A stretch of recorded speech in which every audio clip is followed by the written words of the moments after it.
I started a recruiting company. When in the world do I hire? What do I do?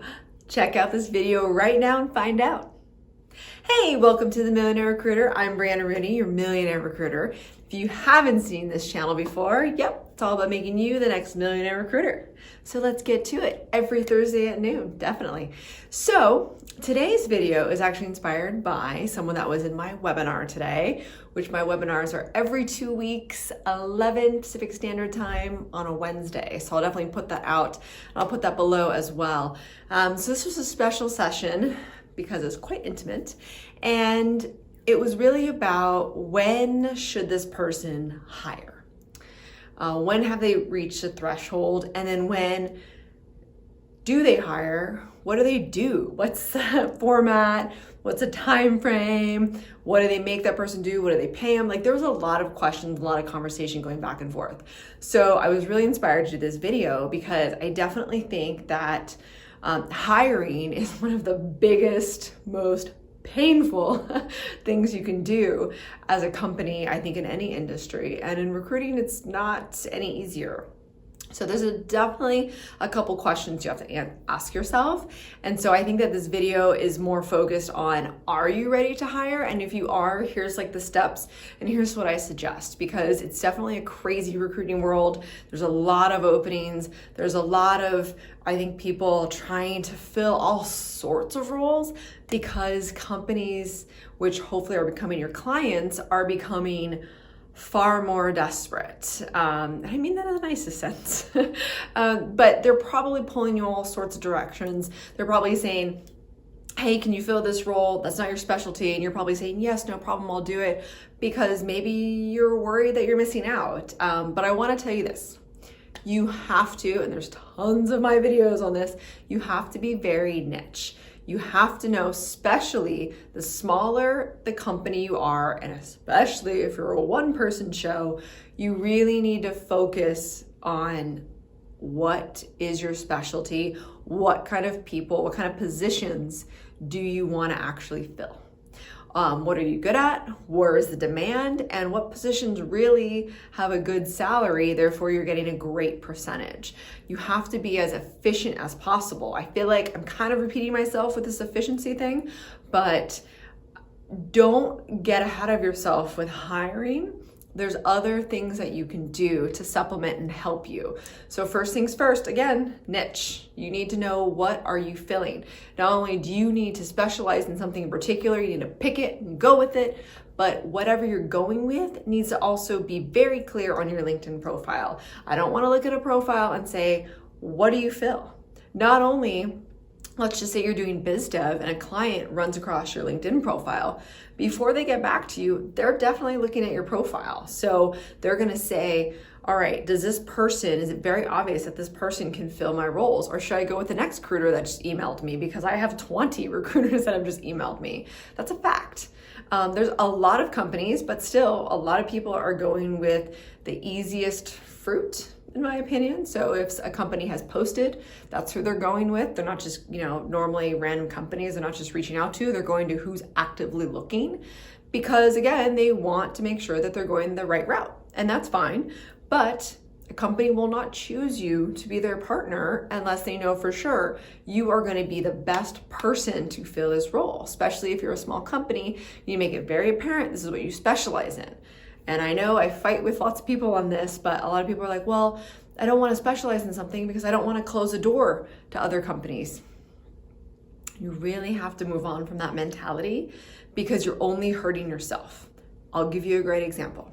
You are going to, let's just say you've opened the door to 5 different completely separate positions. They have no overlap whatsoever. So you're going to spend 2 hours on all of them. That's a 10-hour day. And then you're going to have to get back to all of those people, make sure that they're qualified, then send their resumes to all of those 5 different positions in hopes that a client likes one of them. Here's another thing for you. If you are reaching out to candidates, if they don't like that one position you have, then guess what? You can't make money off of that one candidate. The trick is you want to make money off of every single contact. So hopefully you have roles, multiple roles for one candidate. then they're going to really want to go with you. Then if they really want to go with you, guess what? They're going to refer their friends to you. And it's all a wonderful circle, fruitful circle. So make sure that you have the overlap. Then, now let's just say you have great overlap.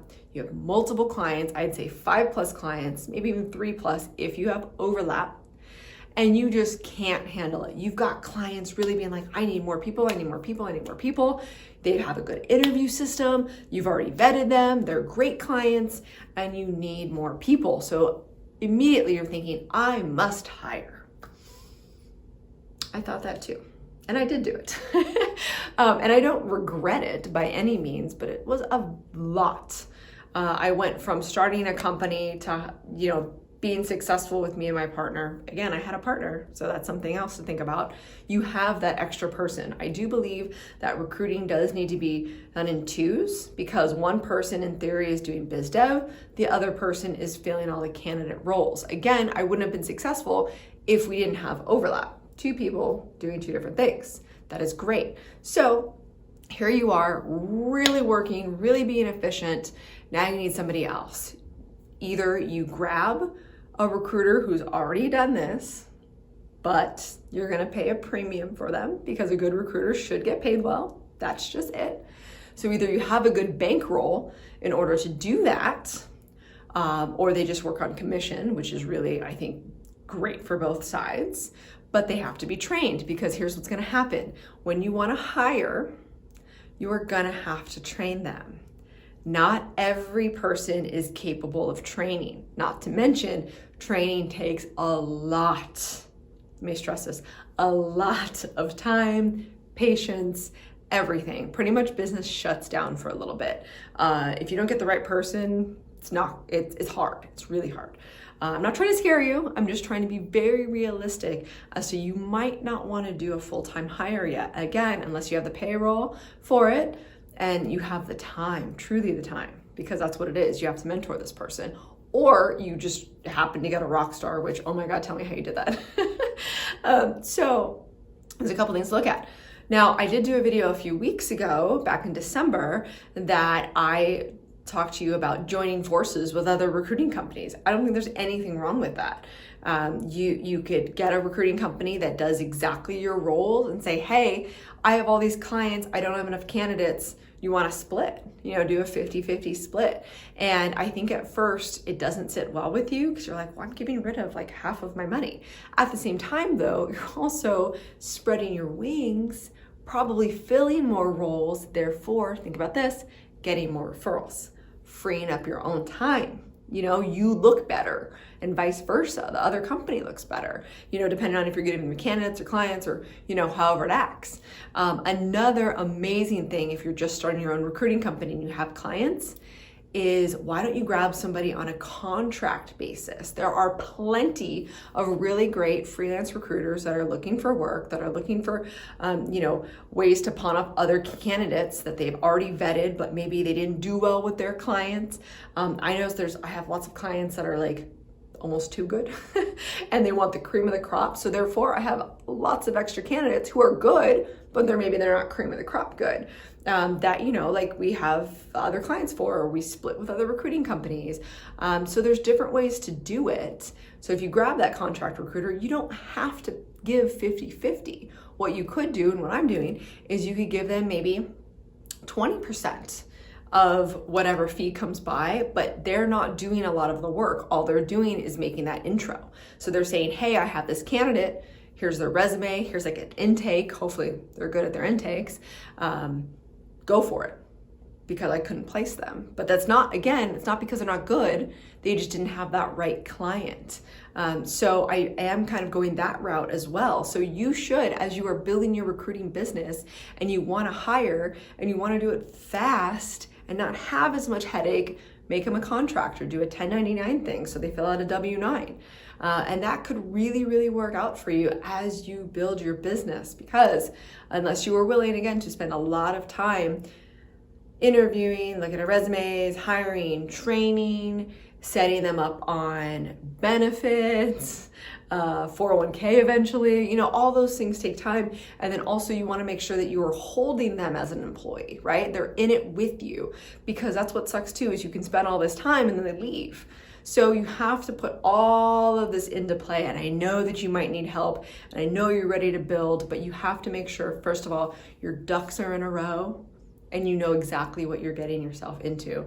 And I'm not saying it can't be successful. I have, 20 people right now, and it's awesome. And I've done it for a long time, but it was a lot of work. So you have to ask yourself what you're ready for, and could you supplement something otherwise?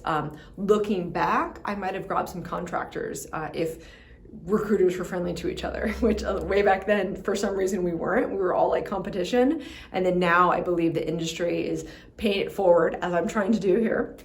But also we're a lot more friendly to each other, because I think we get that we can help each other. So definitely when you are trying to ramp up your recruiting company, you think of a few different things, and you also get creative.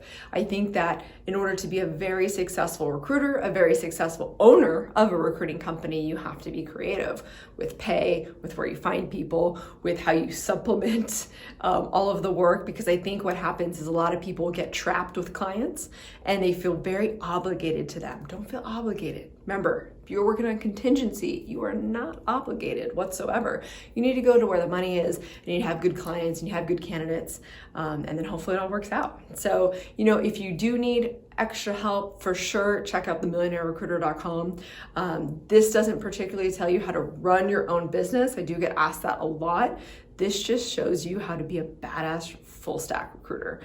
Because I think that if you're going to have a recruiting company, you have to come with fundamentals, and then that helps a lot. So definitely check that out.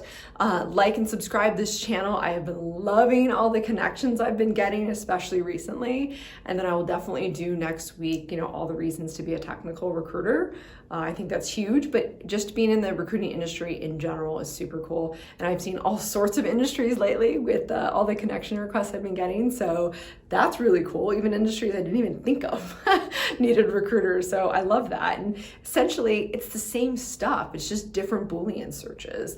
The only thing is that if your particular industry isn't on LinkedIn, I want to just tell you up front, I don't know how much I can help you, because I don't know, LinkedIn's my bread and butter. That's where engineers are, and that's where a lot of industries are. So definitely check that out. I don't think it's a big deal to pivot. Again, if you're a good recruiter, you can do any industry.